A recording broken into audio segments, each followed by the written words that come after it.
자, 쉽게 설명드리겠습니다. 친구 B라는 애가 있어요. A라는 애가 있고요.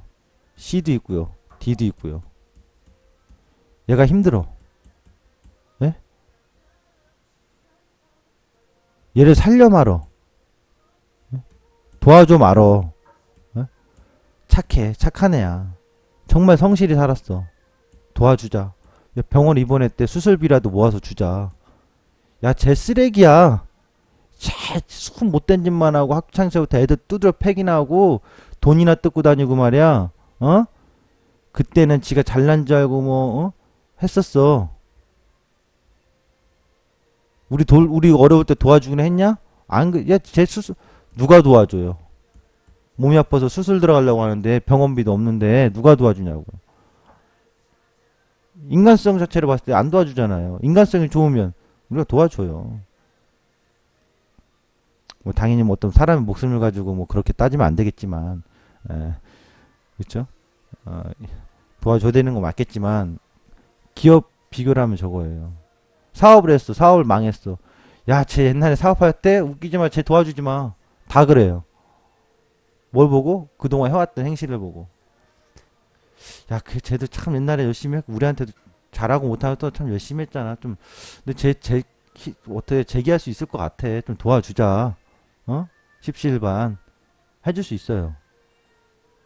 그게 객관적인 팩트라고요. 현재 우리가 조선업이나 해운업종은 양적화가 아니라 구조조정 지원 여부예요. 근데 그것을 정부가 할 거냐?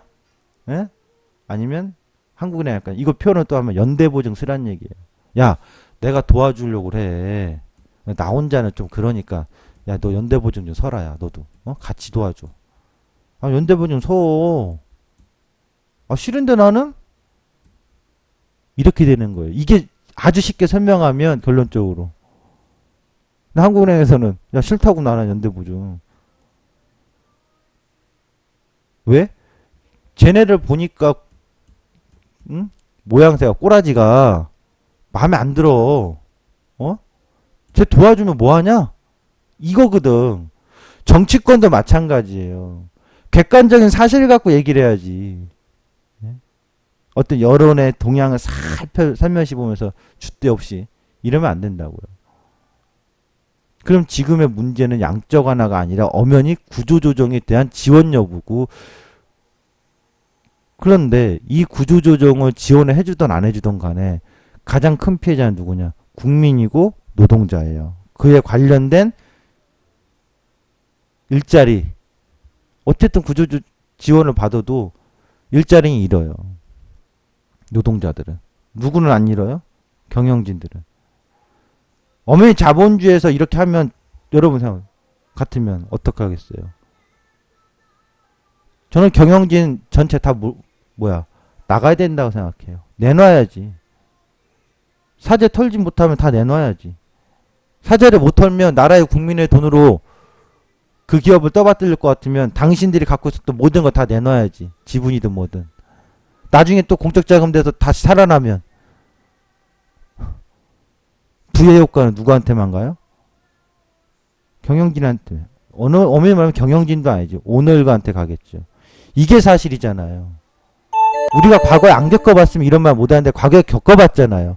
IMF 겪어서 우리가 모든 걸 금 갖다 바치고 우리의 희생으로 다 했지만 국민들한테 온 복지 있어요? 혜택 있어요? 오너일가한테만 어마어마한 자산이 효과가 왔지? 이게 제가 봤을 땐 팩트라고요. 그것에 따라서 찬성론 반대론을 떠나서 그것이 맞네 옳으네 결과적으로 이길 거네 그렇게 해야지만 살아나 안 살아나 이게 중요한 게 아니라 확실하게 수술하란 말이죠. 이게 저는 팩트라고 봐요. 그래서 실질적으로 저 효과 하든 안 하든 크지 않아요. 왜? 조선? 해운? 저렇게 해가지고 성장성이 있을 것 같아요? 아니에요. 성장성은 벌써 쪼그라들고 있어요. 이게 팩트예요. 제가 봤을 때. 그래서 이번에 한국판 양적 완화 논란 누군가가 얘기를 하면 정확히 얘기해 주세요. 양적 완화 아니야. 구조조정에 대한 공적 자금 지원 여부야.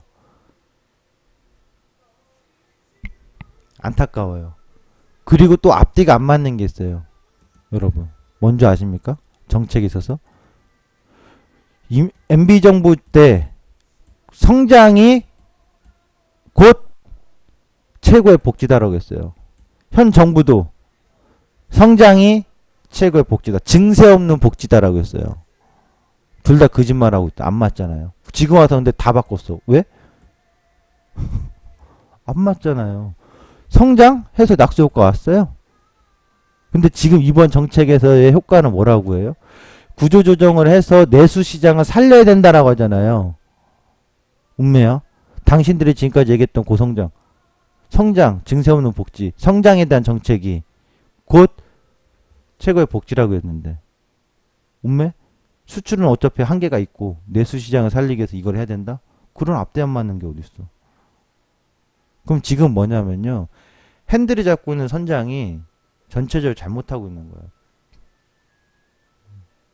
그러면 이 효과는 있다고 봐야 돼요? 저는 없다고 봐요. 하든 안 하든 없다고 봐요. 시장에 큰 영향 없다고 봐요. 오히려 잘못하면, 수술을 잘못하면, 메시지를 잘못하기 시작하면 더 큰 화를 불러일으켜요. 메시지를 하기 전에 이 환자는 정확히 어떠한지 정밀검사를 통해서 수술을 해야 돼요. 그냥 뚜껑 안에 그냥 바로 그냥 이 환자 있으니까 막 이렇게 하면 안 돼요. 이 환자의 어떤 특수성이 있어서 이에 따라서 수술을 어떻게 할 건지 먼저 정밀검사를 하고 그 다음에 해도 늦지 않아요. 서두르지 마야 돼요. 근데 서두르는 느낌이 나잖아요. 굉장히 안타까운 얘기예요. 얘기가 좀 길어지는데 국책은행 부채 비율입니다. 산업수출입은행의 부채 비율이 굉장히 높아집니다. 부채 비율 높아지면 자기자본 비율도 악화될 수밖에 없겠죠. 조선해운의 지금 부실대출 규모입니다. 20조 원이 넘어요. 현재 30조 원대라고 하죠. 나온 것들이. 둘이 합해도 20조 원대가 넘어요. 그러니까 민간은행들은 벌써 발 빼버려가지고 다 저기 해놨다고요. 대표적으로 하나은행이 오래전부터 발 빼기 시작했거든요. 그러니까 하나은행은 이쪽에 관련돼서 부실에 대한 어떤 우려는 없어요. 크게. 그 다른 민간은행들도 마찬가지예요. 산업은행과 수출입은행, 국책은행만 떠안고 있다고요. 20조. 아이고야. 20조 평생 구경 한번 할 수 있겠습니까? MB정부 시절에는 자원 광물, 자원 개발로 해서 돈 많이 날렸어요. 분명한 사실이에요. 현 정부는 재정에 대한 긴축, 관리 재정 수준이 악화됐고요. 4년차, 5년차에 재정 긴축으로 가고 있습니다. 그러니까 본인들이 나설 수 있는 어떤 그 힘이 별로 없다 보니까 쪼는 거죠, 한국은행. 근데 문제는 여기에 몰려 있다고요. 근데 이것이 뭐 현 정부만의 문제냐? 이어져 온 거예요, 사실. 그 전 정부부터. 방향이 잘못됐던 거죠. 그럼 자원개발부터 시작해서 잘못된 부채 비율, 4대강에 대한 부채 비율, 국책은행이 잘못된 판단에 또 조선산업과 해운에다가 20조 원 빚 해결을 찾긴 찾아야 되겠죠. 뭐든지 내놓겠습니다만 저는 이 해결책이 나온다고 해서 당장에 단기적으로는 기대 효과는 있겠지만 전체적인 장기적인 흐름에 있어서는 분명 오히려 독이 될 가능성이 높다 이렇게 봐요.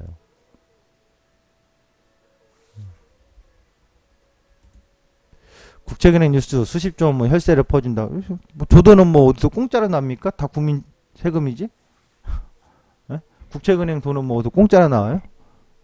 아니잖아요. 그 제가 왜 예전에 강조했던 것 중에 여러분 뭐 가계부채가 문제라고요? 천만의 말씀. 저는 가계부채보다 오히려 자꾸 얘기했죠. 공적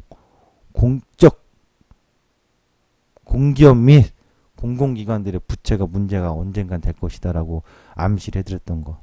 암시라보다 그런 얘기를 사실적으로 했잖아요. 그런 거 주목을 해야 돼요. 우리가 지금.